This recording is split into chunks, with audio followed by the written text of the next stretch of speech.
మేషరాశి వారు ఏప్రిల్ నెలలో వాహనం కొంటారా? చూద్దాం. అందరికీ నమస్కారం. Welcome to my channel. మీకు ఇప్పటికే అర్థమైనట్టుంది నేనేం చెప్పాలి అనుకుంటున్నాను.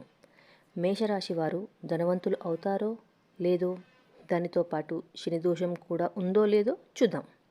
ఇక ఆలస్యం ఎందుకు, వీడియోలోకి వెళ్ళిపోదామా? జ్యోతిష్యం ప్రకారం మేషరాశి వారికి అంగారకుడు అధిపతిగా ఉంటాడు. ఈ గ్రహం ప్రభావంతో వీరు చాలా ధైర్యంగా, ఉత్సాహంగా ఉంటారు. అంతేకాదు, గురుడు భాగ్యస్థానంలో సంచారం చేయడంతో ఉద్యోగులకు, వ్యాపారులకు మెరుగైన ఫలితాలు వచ్చే అవకాశం ఉంది. మీ ఆదాయం పెరిగే అవకాశం ఉంటుంది. అలాగే శనిదేవుని ప్రత్యేకతలు లభించనున్నాయి. రాహు ప్రభావంతో కూడా సానుకూల ఫలితాలు రానున్నాయి. అయితే ఈ రాశి వారికి ప్రారంభంలో కొంచెం ఇబ్బంది ఉంటుంది.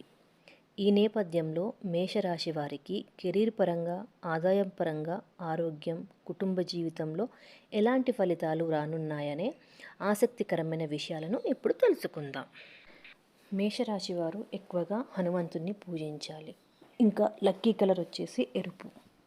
మేషరాశి అనుకూల రోజులు మంగళవారము, గురువారము, ఆదివారము. మేషరాశి వారికి ఆదాయం 2 మరియు వ్యయం 14గా ఉంది. ఆర్థిక పరంగా ప్రతికూల ఫలితాలు ఎదురయ్యే అవకాశం ఉంది. ఆర్థిక సమస్యల కారణంగా మీ జీవితంలో అనేక మార్పులు చోటు చేసుకుంటాయి. మీరు ఆదాయాన్ని పొదుపు చేయడంలో విజయం సాధిస్తారు. మేషరాశి వారికి ఏలనాటి శని ప్రభావం ప్రారంభమయ్యే అవకాశం ఉంది. మీ తల్లిదండ్రుల ఆరోగ్యం పట్ల జాగ్రత్తగా ఉండాలి. ఉద్యోగులకు ప్రమోషన్ లభించే అవకాశం ఉంది. ఈ కాలంలో శనిదోష నివారణ కోసం శనీశ్వరుని ఆలయంలో ప్రత్యేక పూజలు నిర్వహించాలి. విద్యాపరంగా ఈ రాశి వారికి ఉగాది తర్వాత గురుడి ప్రభావంతో ఉన్నత విద్యకు సంబంధించిన విషయాల్లో సానుకూల ఫలితాలు వస్తాయి. కేతువు ప్రభావంతో విదేశీ విద్యను అభ్యసించేందుకు ఆసక్తి చూపుతారు. ఈ సమయంలో విద్యార్థులు అనేక రంగాల్లో విజయం సాధిస్తారు. గురువు ప్రభావంతో అన్ని రంగాల్లో బాగా రాణిస్తారు. పోటీ పరీక్షల్లో మంచి విజయాలు సాధిస్తారు. మీరు కోరుకున్న కోర్సుల్లో సీటు సులభంగా సంపాదిస్తారు. కెరీర్ పరంగా ఎలా ఉందో చూద్దాం.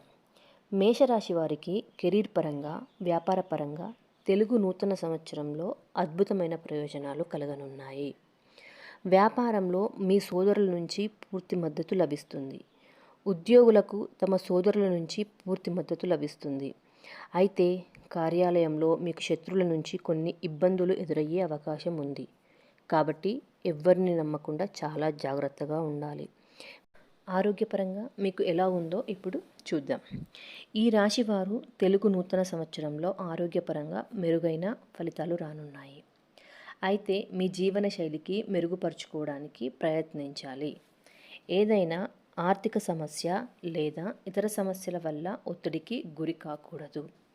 ఈ రాశి నుంచి రాహువు 12వ స్థానంలో సంచారం చేసే సమయంలో ఆరోగ్యపరంగా కొన్ని సమస్యలు ఎదురవుతాయి.